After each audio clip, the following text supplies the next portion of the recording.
What if the one moment you regret the most came back to you in a letter after 18 years?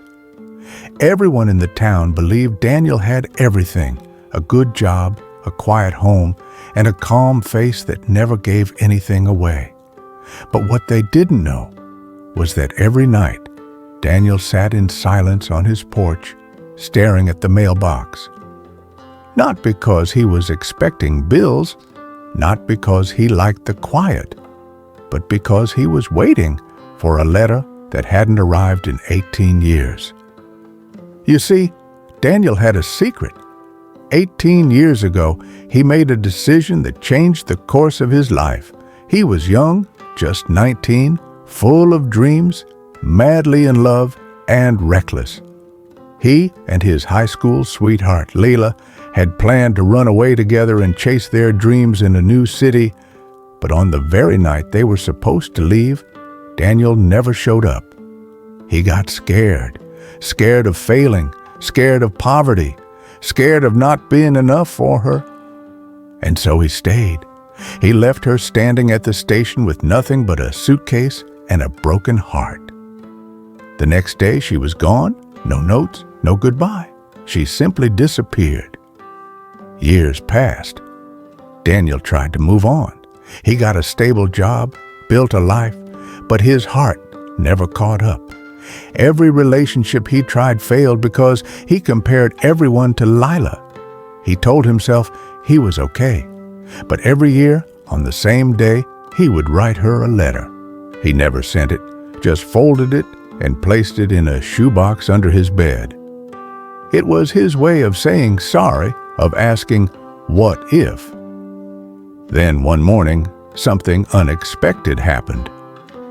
Daniel walked to the mailbox like he had done every morning for years. But this time, there was an envelope with no return address. Just his name, in handwriting he hadn't seen in nearly 2 decades. His hands trembled as he opened it. Inside was a single line: "I forgave you long ago, but have you forgiven yourself?" He dropped to his knees right there, the letter clutched to his chest, the guilt he had carried for years finally breaking open like a dam. That single sentence shattered him more than any punishment ever could. Lila had forgiven him, and he had never forgiven himself.